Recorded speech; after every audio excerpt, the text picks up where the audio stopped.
Ok, aujourd'hui on est le 2 février, c'est lundi, le premier jour de la semaine. Globalement, j'ai pas eu le temps, bon, pas que j'ai pas eu le temps, j'ai littéralement la flemme de tourner des vidéos face caméra. Donc aujourd'hui on va être à 100% sur mon ordi comme depuis dimanche, c'est-à-dire hier. Donc je vais essayer de vous faire part un peu globalement de tout ce que j'ai eu à faire depuis ce matin. Actuellement il est 17h44 au moment où je suis en train de tourner la vidéo. Bon, ok. Déjà, je vais essayer de répondre à plusieurs questions parce qu'il y a des gens qui m'ont posé des questions ici sur ma chaîne YouTube. Ok, j'ai pas encore répondu aux commentaires récents, d'accord. Quelqu'un m'a dit qu'il voulait avoir accès à mon journal de trading où je trade la DS. Ok, je vais le mettre dans ma description, c'est-à-dire en bio. Et puis il y a les gens qui m'ont aussi demandé combien est-ce que je risque par trade. En fait, c'est généralement du 1%, parfois 2%, parce que vu que je trade sur le gold et que sur le gold j'ai un petit capital, vu que je trade sur le gold et que j'ai un compte de 5K, c'est assez compliqué de rester généralement sur du 1% maximum. Donc il y a des fois où j'ai déborde, je pars à 2% maximal. Donc c'est un risque que je prends, mais c'est pas aussi de ma faute parce que le compte il est petit et le gold littéralement la taille d'un lot, en fait le prix d'un lot par pips, c'est énorme, contrairement au Forex. Alors, comme je vous ai dit déjà, si j'essaie de revenir ici, j'espère qu'on va pas me demander mes identifiants. Donc, si je reviens sur mon fond pips, actuellement, je suis en négatif sur mes deux comptes, littéralement à moins de 2%, ici moins 3,9%. Ici, j'étais littéralement en négatif. Là, j'étais pas en négatif parce que bon, j'avais pas vraiment tradé sur ce compte-ci la semaine passée quand je l'ai validé, c'est-à-dire la première phase. Et puis, ce qui s'est passé, c'est que j'ai pris un trade là. Mais bien avant ça, j'ai pris une résolution cette semaine d'arrêter déjà de trader en scalping, d'arrêter de scalper. C'est-à-dire ma stratégie scalping, c'était d'arrêter. Parce que je n'avais pas toutes les métriques, surtout le drawdown maximal de ma stratégie de scalping. Donc, littéralement, je prenais un peu des risques aléatoirement. Je continue à répondre un peu aux questions si j'ai d'autres questions. Ça, c'est ce qui vient d'arriver. Ça, c'est il y a 1 heure. Ça, c'est la vidéo qui vient d'être postée. Globalement, il y a des gens qui m'encouragent. Merci beaucoup pour votre soutien, mais je peux vous rassurer, c'est pas facile. Alors, quelqu'un m'a parlé de la discipline. Comment est-ce que j'ai fait pour travailler ma discipline? En fait, c'est à force de prendre des stop loss que tu travailles la discipline. Parce que quand tu te prends un stop, tu te dis, bah, j'ai pris ce stop parce que j'ai pas été discipliné, c'est le faux mot. Donc, à force de faire des erreurs en fait, ce stop que tu prends, ça te met directement dans le cerveau que c'est un schéma à ne plus répéter. Bref, moi, globalement, c'est un peu comme ça. Et puis j'essaie aussi vraiment de me recentrer, de me calmer. J'essaie, c'est pas évident, je peux vous rassurer, c'est pas, je dis pas que j'ai un niveau extrême de discipline, comme par exemple vendredi, j'étais pas stable mentalement et émotionnellement. J'ai un peu fait de l'overtrading. Plus, je peux pas dire overtrading, j'ai risqué beaucoup plus. C'est une position que je pouvais risquer littéralement 0,5%. Donc je suis allé risquer carrément 2% sur la position parce que j'étais pressé de vouloir valider vite la phase 2. Et bon, vous voyez un peu ce que ça fait. Et je me suis pris vraiment une grosse perte. Donc hier aussi, je crois que j'ai soulevé le fait que j'ai un abonné qui m'a littéralement partagé certaines choses assez intéressantes sur Benjamin, parce que lui, il est dans la formation de Benjamin. Et grâce à lui, littéralement, j'ai pu accéder à certaines choses parce qu'il m'a partagé un peu l'accès et tout et tout. Donc j'ai pu voir des éléments et je me rends compte que j'ai énormément à apprendre sur le trading encore. Pourquoi je dis énormément, c'est pour dire qu'il y a encore des éléments qu'il faut que je peaufine. Mon trading n'est pas assez peaufiné. Il y a encore des choses. Donc mon trading n'est pas assez peaufiné. Il y a des choses qu'il faut que j'améliore encore. Donc, et quand je suis entré là-dessus, il y a une section dans la formation de Benjamin où il fournit globalement, on appelle ça comment? Un journal de trading Notion qui est littéralement bien structuré. 10 000 fois mieux que le mien. Regardez la complexité du journal. Donc ça sera littéralement le nouveau journal que je vais utiliser sur la double structure. Mais déjà, il faut que j'arrive à comprendre comment on le remplit. Il y a beaucoup de structures. Mais je crois que dès qu'on remplit la première page, c'est-à-dire cette zone-ci, je crois que tout le reste, littéralement, se met à jour à partir peut-être de ça. Je me dis, parce que ça soit rempli tout ça, les gars, c'est saoulant. S'il faut remplir tout ça, mieux je reste sur ma forme standard. Pour ceux qui m'ont demandé la double structure, donc voilà ça. J'ai même pas encore fini de paramétrer mon journal de trading de la semaine passée. Littéralement, je sais pas pourquoi, mais je me sens pas. J'ai un niveau mental assez compliqué actuellement. J'arrive même pas à rester concentré à vraiment trader. il y a un peu ce FOMO de perdre les comptes que j'ai. Parce que littéralement, c'est la première fois pour moi de valider les premières phases des challenges. Certes, j'avais un compte qui était financé, mais c'était un financé avec un pote. C'était pas moi qui l'avais passé de manière manuelle. Donc pour moi, c'est un pas que je traverse qui est quand même assez intéressant. Sinon, j'avais à bien commencé et j'ai pas envie de mal finir. En fait, globalement, j'ai pas envie de perdre les comptes que j'ai parce que j'arrive pas à gérer ci ou ça. Donc pour cette semaine, j'ai décidé sur mes différents comptes, comme ici vous pouvez voir, j'ai 2 comptes. Sur ce compte où j'ai à moins 3%, j'ai décidé de travailler uniquement la double structure parce que la double structure, on peut encore la travailler sur le mois de février. Donc j'ai dit, bon, si je la travaille sur le mois de février, étant donné qu'on est sur le Forex, je peux littéralement bien prendre mes tailles de l'eau. Et comme j'ai déjà fait moins 3, pratiquement moins 4%, c'est assez chaud. Donc au lieu de rester sur le gold, ici j'ai décidé d'appliquer uniquement le Forex. Et j'ai des trades en cours, notamment 2 trades que j'ai eu à prendre ici en sell. Et ici là, les moins 2%, c'est que j'ai eu, littéralement, je l'ai pris à cause du gold. Je vais vous expliquer. Donc je vais d'abord vous montrer ici le trade que j'ai eu à prendre sur le gold là. Donc si je viens dans téléchargement, oui, je crois que j'ai screenshoté ça.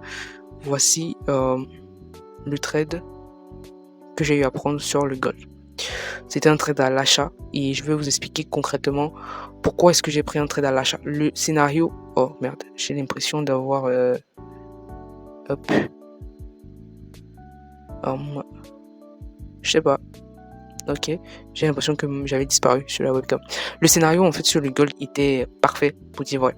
Donc qu'est-ce que j'ai remarqué déjà? Je suis venu en achat parce que j'ai fait 2 constats. Quand je suis venu en achat ce matin, j'ai un peu rétrogradé comme ceci. Je me suis rendu compte qu'on a une ligne de tendance ici. Ok, on avait cette ligne de tendance premièrement. Deuxièmement, on a ici un support. Ok, ligne de tendance, support, on a déjà 2 confluences énormes. Okay. Pour moi, c'est déjà 2 éléments et vous pouvez voir qu'à chaque fois ici, on peut retrouver le même scénario. Ici, on a trendline, support. Ok, pareil ici. Trendline, on a littéralement, bon, dans ce cas de figure, c'est compliqué, mais ici, on a trendline, support. Donc, on a ce cas de figure. Donc, déjà, pour moi, voir ça, pour moi, c'est déjà un signal de me dire, bon, ce qu'on va rechercher, ce sont des achats. Mais comment est-ce qu'on entre en achat? Alors ici, j'ai voulu appliquer la multi-time frame, étant donné que je suis en achat. Alors ici, j'ai voulu appliquer la multi-time frame, étant donné qu'on a un achat. Je suis descendu en M5 pour littéralement chercher, je dis bien littéralement, chercher une zone d'entrée. Et qu'est-ce que j'avais remarqué à ce moment précis? On avait fait un double, un épaule tête épaule. Okay, c'est vrai que c'était pas parfait, mais on a eu à faire un épaule tête épaule. C'était celui-ci. Il était littéralement, je crois, c'est 9, je sais plus trop. Et voilà, épaule, tête, épaule. Ok. Donc pour moi, dès qu'on a cassé ici, je suis rentré à ce niveau et j'avais mis mon stop loss en dessous. Et j'ai mis mon stop loss en dessous de la moyenne B50 pour laisser de la marge. Et mon but était de venir targeter tout ceci. Et ce qui m'a donné encore la sensation ou le sentiment de valider ce mouvement ou ce trade, c'est pour une autre raison, parce que j'avais aussi eu à faire une analyse en utilisant les concepts ICT. Mais avant ça, on avait aussi une trendline, ici en M5, qui a été cassée et retest sur un FVG. Donc pour moi, ça faisait déjà plusieurs confluences sur cette zone-ci globalement. Donc je suis rentré en achat, j'ai mis mon stop loss là. Et comme je vous ai dit, sur le gold, c'est difficile pour moi de prendre avec mon compte de 5K, de respecter mon risque. Donc ici, je risquais quasiment 2%. Mais l'avantage avec le gold, c'est que quand je risque 2% et que pratiquement le trade, il part toucher son TP, ça me permet littéralement de faire mon challenge. Vous voyez, donc rien qu'avec un seul trade sur le gold en swing, parce que ça c'était une entrée swing vraiment en H1, en analyse en H1, on entre en M5, c'est littéralement pour faire du swing. Donc pour moi c'était du swing trading pour venir vraiment targeter cette zone-ci. Mais moi je me disais, ok, limite si le prix arrive ici, je sais que grâce à même un erreur de 2, voire peut-être plus, ou à ce niveau, erreur de 3, je validais mon challenge. Donc je ne cherchais pas forcément à aller toucher le target. Mon but c'était de pouvoir atteindre le pourcentage demandé pour aller chercher la validation de la deuxième phase. Donc je suis rentré là et vous voyez comment on m'a fait sortir juste quelques pips et j'ai l'impression que le marché est en train de vouloir repartir à la hausse. Donc globalement, ça prouve que potentiellement mon scénario n'était pas invalide, juste que bon, le marché m'a sorti, du coup on peut pas, ça arrive des fois que le marché nous sort et puis ça repart. C'est vrai que perdre 2%, ça fait un peu mal, mais bon, ça fait partie du jeu. Donc je parlais aussi des concepts ICT que j'ai pu voir ici, c'est que quand je suis venu en weekly, je sais pas si ceux qui traitent ICT, vous avez pu voir ça. On a un souci. On a un FVG en weekly. Le prix est revenu dans un FVG en weekly, ceci. Quand je suis descendu en daily, littéralement, on était ici, il y avait un OB, ok. Et puis, vu que j'ai eu à supprimer, j'arrive même plus à voir. Mais je crois que là, j'avais pris ceci comme un OB, qui est ceci. En 4 heures, on avait un OB et beaucoup plus bas encore, on avait cet autre OB. C'est-à-dire cette petite bougie que le marché est venu chercher avant que le prix soit remonté littéralement à la hausse. Donc il y a deux choses, soit le prix va accumuler ici, et puis bon, moi j'ai décidé de ne plus rentrer sur le trade malgré que je pense que mon scénario d'achat, d'aller à la hausse n'est pas invalide. J'ai décidé juste d'attendre en M30, M15 pour voir si je pourrais avoir une figure de continuation de tendance à la hausse, c'est-à-dire un triangle ascendant ou symétrique ou peut-être un range en M30. Donc littéralement, je crois que c'est ce compte je vais plus prendre de trade parce que ce compte-là, je vais juste le laisser pour le gold. Donc ça, c'est ce qui concerne le compte où j'ai fait moins de 10% aujourd'hui.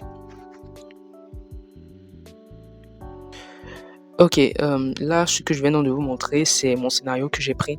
C'est vrai qu'il y a des gens qui vont me dire que je trade un peu beaucoup de stratégie. En fait, c'est une opportunité que j'ai vue et ce qui m'a poussé en fait à prendre cette stratégie, c'est parce que j'ai eu à regarder une vidéo de Benjamin dans la formation qui disait que quand on est trader, on est là pour trader des opportunités. On cherche des opportunités. Par conséquent, si je vois un setup qui correspond à une stratégie que je connais, c'est vrai que je ne trade pas réellement la multi-time frame de Benjamin.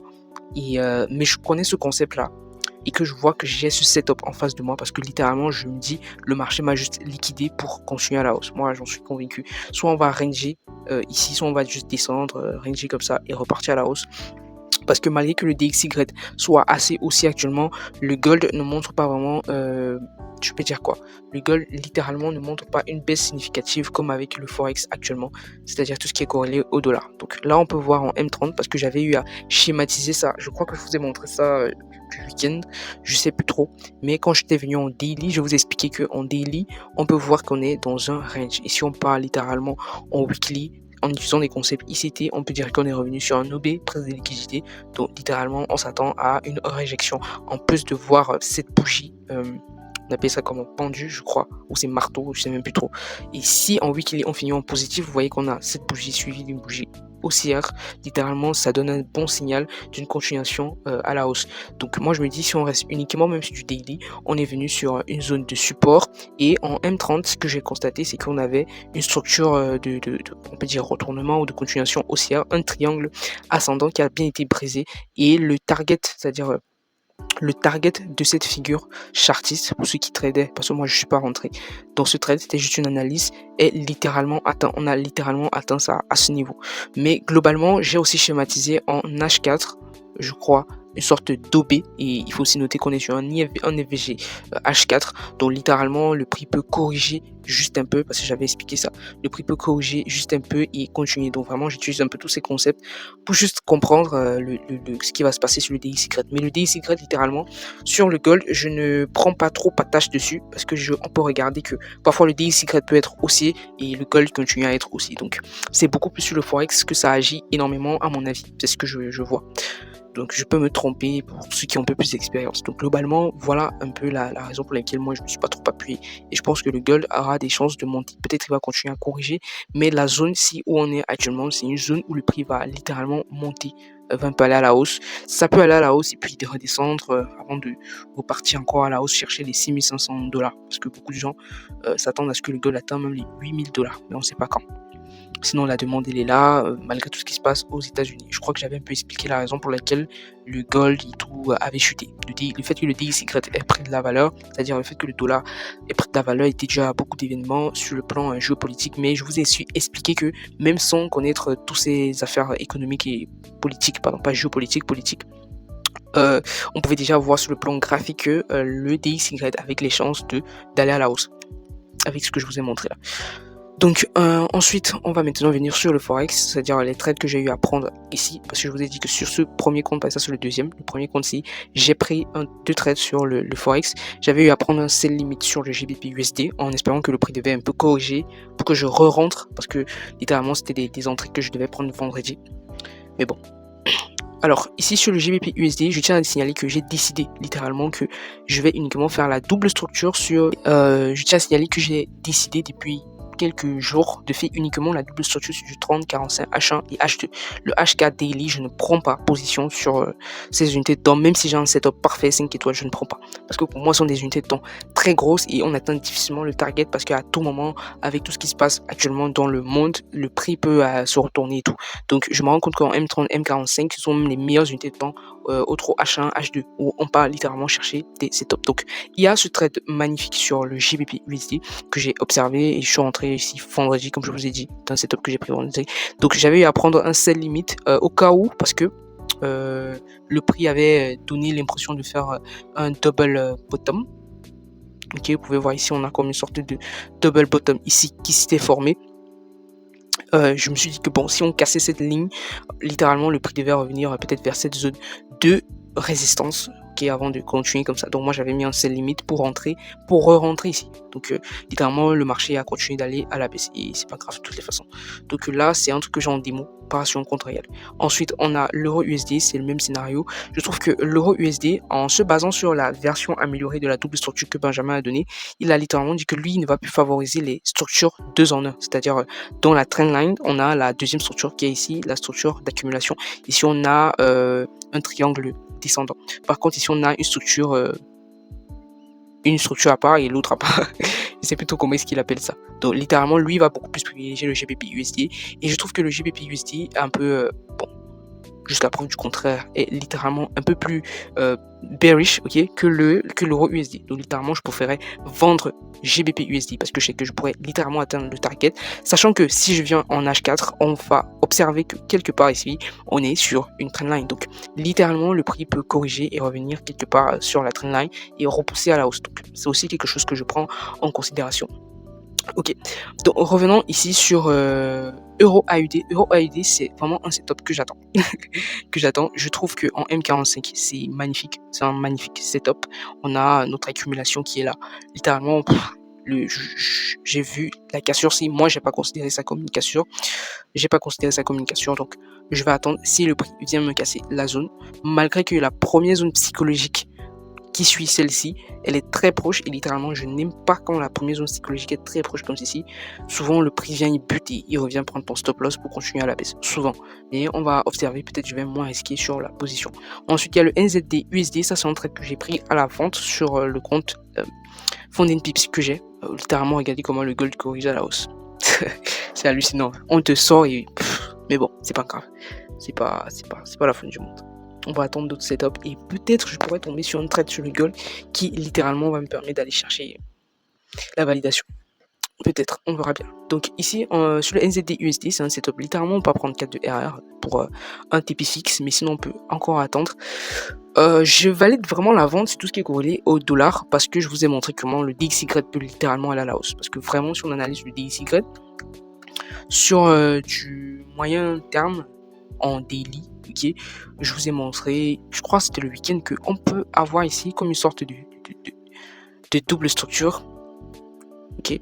On a très bien le fait que le marché, ok, il corrige, il a été baissier, à partir de ce moment il a commencé à accumuler. Donc si on casse cette accumulation à la hausse, littéralement vraiment tout ce qui est corrélé au dollar, on va être très baissier.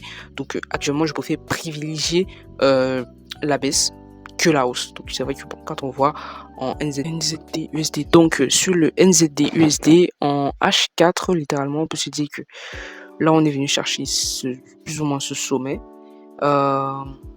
C'est vrai qu'en H4 il n'y a pas grand chose à dire, c'est un peu flou, j'arrive à rien dire. Mais bon, en M30 moi j'ai pris un setup bearish. On ne sait pas si le marché va venir ou pas, mais déjà ce qu'on peut voir c'est que le marché accumule. On a une accumulation qui se passe là. Et je n'aime pas trop cette accumulation là. Elle fait un peu peur. Et elle peut être même vu comme une sorte de drapeau, parce que si je mets la trendline ici, et puis je mets ceci, on va voir. Pour moi, si cette trendline s'y casse à la hausse, littéralement, je clôture la position. Parce que ça sert à rien. Si je prends le TP, ok. Par exemple, si on casse là, vous voyez, on me prend mon stop, donc ça sert à rien. Mais je soupçonne littéralement déjà une sorte de drapeau. Je peux aussi me tromper, mais actuellement, on va observer ce que le marché va faire. Ensuite, on a l'euro GBP. Ici, il y a juste la trendline que j'ai tracée, mais c'est une unité temps plus grosse, donc pas grand chose. Ensuite, on a le GBP NZD. Je crois que c'est pareil ici. Il n'y a pas grand chose. Donc, déjà, ici, c'est que la ligne. Je crois que c'était en H2 que j'ai vu la structure de la trendline. USDCHF, c'est un trade que j'ai hésité à prendre sur mon compte réel, c'est-à-dire sur Funding Pips, ma propre firme. Mais sinon, j'aurais dû. J'aurais dû parce que j'ai pas compris cette cassure ici avec la manière dont le prix a accumulé pour casser, c'était bizarre. C'était vraiment bizarre. Le matin, j'hésitais à rentrer ici, aux environs de 9h. J'hésitais beaucoup. Déjà qu'il fallait qu'on voit que là, c'était une zone psychologique qui vient d'être cassée, plus ou moins. On a encore une autre zone psychologique ici. Donc, moi, cette zone psychologique très proche, souvent, j'aime pas. J'ai eu des setups où ça repoussait littéralement le prix et on partait chercher notre stop loss. Mais bon, c'est un trade en démo, c'est pas grave. Ensuite, on a l'AUD-USD, ça c'est un autre trade que j'ai pris en réel. Littéralement, il n'y a pas grand chose à dire. C'est la même chose, on est en M45 ici. On a notre structure trendline. Et la deuxième structure qui peut être vue comme un épaule tête épaule. J'ai essayé là, vous voyez que même ici, la deuxième structure, la zone psychologique proche, elle est très serrée par rapport à celle-ci. Donc j'hésitais encore de rentrer là dans la position. Mais bon, j'ai pris quand même des risques minimales sur ces deux trades. J'ai risqué à peine 0,1% sur le trade parce que limite, vu qu'on peut avoir beaucoup d'opportunités et que j'ai déjà eu à perdre pratiquement 4% sur le truc, je peux faire vraiment prendre moins de risques, quitte à littéralement évoluer petit à petit et valider la première parce que je suis déjà à la phase 2. Donc si je valide la phase 2, c'est fini, ça sert à rien que je me précipite et que je pète le compte alors que je suis déjà à la phase 2. Donc ici GBP4, c'est aussi un trade que j'ai pas pris, vous voyez, parce que le stop loss, il faut savoir que quand je l'avais pris, il était littéralement là. Donc vu qu'on a fait un BOS, j'allais déplacer en dessous. Mais globalement, c'est pas un trade que j'ai pris sur ma propre firme. Je l'ai pris en démo donc pour essayer de voir. Ça, c'est un autre trade. CAD-JPY, très beau trade. Rien à dire. Bon, là, globalement, je viens de faire un peu le tour des différents scénarios que j'ai pu prendre en démo comme en réel. Sinon, il y a ici, sur la zone Brexen ici, j'ai pu mettre pas mal d'éléments. Ok, ça c'est, on est sur le S&P 500. Ça concerne ici on appelle ça comment? La stratégie IVC. Okay. La stratégie IVC uniquement sur les indices et donc la stratégie IVC qui consiste uniquement à travailler les indices, le forex. C'est vrai qu'il y a les actions, mais sur Funding Pips on peut pas trader les actions. C'est vrai qu'ici j'ai un peu mis les actions sur cette autre adresse mail que j'ai. J'en ai beaucoup d'adresses mail. Hein. Il y a des gens parfois qui me demandent si je suis scam, si je fais le scam. Parce que j'ai tellement d'adresses mail. D'autres pas, c'est pas de ma faute. J'ai même pas eu à checker le Bitcoin. Littéralement. Parce que j'ai vu une analyse que Benjamin a fait sur le Bitcoin où on pouvait avoir littéralement une correction du prix avant une chute littéralement. Donc ici vous pouvez voir des actions que j'ai essayé de noter parce qu'il y en a tellement d'actions qu'on peut trader avec la stratégie IVC. Donc j'ai pris celle qui était un peu plus active le mois de février, ce mois-ci. Donc actuellement j'ai même pas encore eu le temps de regarder tout ça. Et je tiens à signaler que la stratégie IVC c'est 100% d'achat. On achète uniquement avec ces stratégies, il n'y a pas de vente. Donc si tu es sur un marché baissier, c'est compliqué d'entrer en achat. Donc déjà le gold la stratégie n'est pas rentable avec le gold sur le mois de février. Donc on va juste attendre à trader la structure, la tricycle gold. Ça sera tout ce qu'on va pouvoir travailler sur le gold réellement et Brexen. Parce que Brexen, limite, il n'y a pas eu d'entrée avec Brexen. Il n'y a pas eu vraiment de setup d'entrée avec Brexen. Donc je crois que là on vient de faire un peu le tour globalement de ce que j'ai. Donc là sur le S&P 500, je pourrais rentrer en achat sur le S&P 500. Mais c'est assez compliqué vu que j'ai jamais tradé ça. Et bon, je sais pas trop quelle est la taille par lot de cet indice. J'espère que je vais pas risquer beaucoup. Donc on attend voir ce que le marché va faire. Et vu que c'est un indice, je crois américain, ça va ouvrir à chaque 15h, je crois. Ça ferme à 21h et à 15h30, ça rouvre. Donc globalement, voilà, on a fait le tour. Je crois pas que j'ai quelque chose à ajouter, si ce n'est le fait d'apprendre davantage sur le trading. C'est vrai que ces derniers temps-ci, je suis épuisé, littéralement, mentalement, physiquement. Je suis fatigué, j'ai envie de rien faire. Rien faire. Donc là, je vais encore regarder quelques vidéos de Benjamin, je vais noter certains points. Et comme je vous ai dit, sur mes deux comptes, c'est-à-dire celui-ci, on fera uniquement gold. Je compte pas changer parce que je trouve que le gold est assez exploitable. Ensuite, ici, je vais uniquement faire la double structure parce que j'ai déjà eu à perdre moins de 4%. Pas de scalping, je préfère vraiment me poser étant donné que sur le plan actuellement mental, je suis pas très posé. Vraiment, je sais pas trop ce qui se passe, mais je me sens pas à l'aise. Je sais pas trop. Donc pour le moment, on va observer ce que le gold va faire. Je crois que sur mon deuxième compte, il y aura plus de trade cette semaine. J'ai pris un trade et on m'a sorti.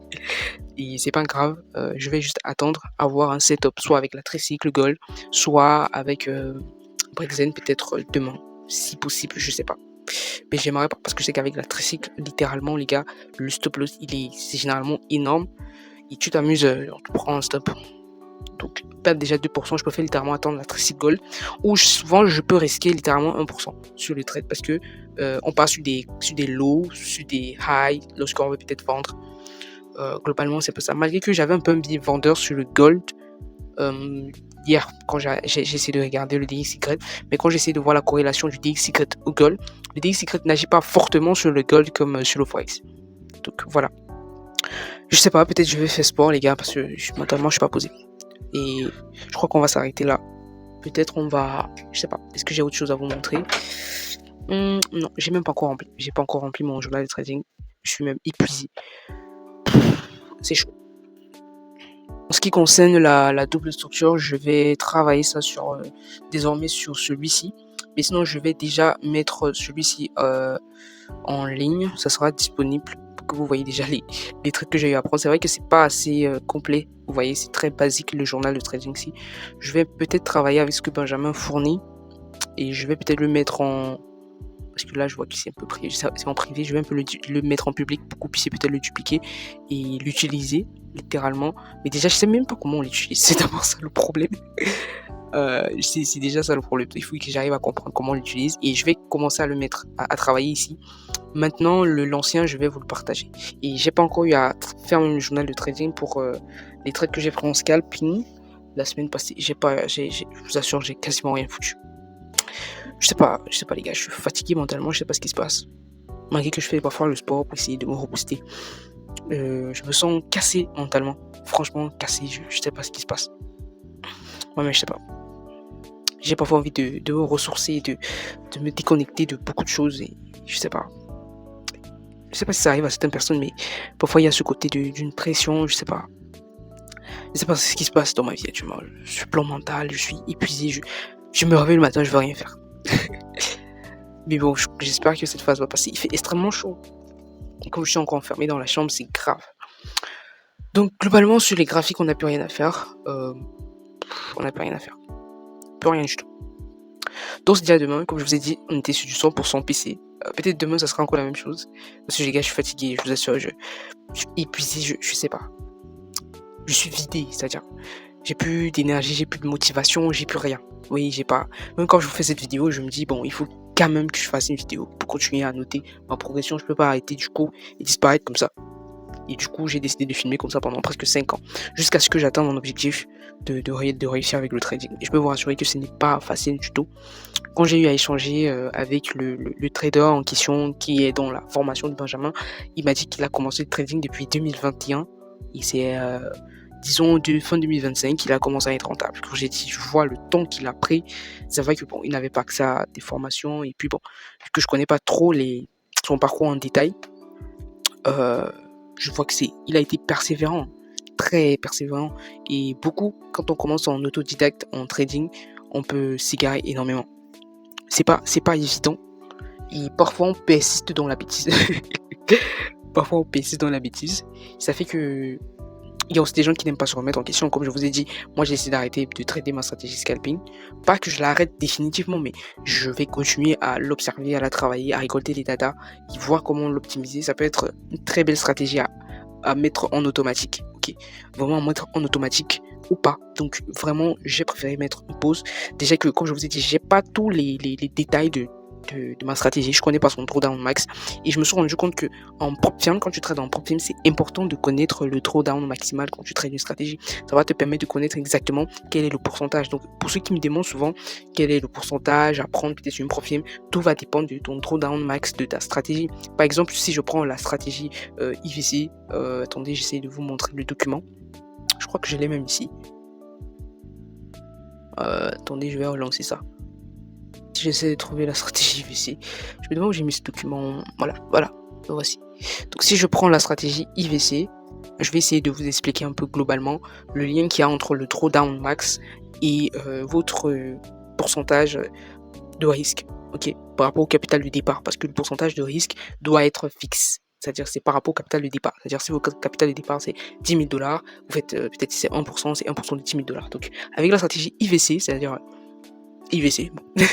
Si je prends littéralement le gold, on peut voir ici que le drawdown max, parce que c'est le drawdown max, pas le drawdown minimal, pas le drawdown moyen, c'est le drawdown maximal, c'est de 7,40%. Ça veut dire que quand je prends par exemple une prop firm de FTMO et que j'ai un drawdown max sur FTMO de 10%, sachant que ma stratégie a un drawdown maximum de 7,40%, je peux me permettre de prendre 1% par trade parce que je sais que mes pertes consécutives sont au maximum de 7,40%. Donc littéralement, j'aurai encore un 2,60% sur FTMO pour pouvoir profiter de la rentabilité de la stratégie. Donc globalement, c'est un peu ça. Donc, votre drawdown max est extrêmement important pour pouvoir mesurer votre risque. Parce que par exemple ici, si j'ai un drawdown max ici de 9%, prendre 1% par trade, ça veut dire que si je tombe dans ma zone de drawdown, c'est-à-dire que je peux avoir 9 trades perdants avec la stratégie, c'est difficile, extrêmement difficile. Donc le mieux ici serait avec l'US30 de prendre un risque de 0,5% sur sur la prop firm. Donc le drawdown maximum de votre stratégie par rapport à un actif, parce que le drawdown varie d'un actif à un autre, va vous permettre littéralement de connaître quel est le pourcentage. Vous savez qu'il y a des gens qui disent que bon, quand tu es en profit, il faut risquer 1%, d'autres disent 0,25%.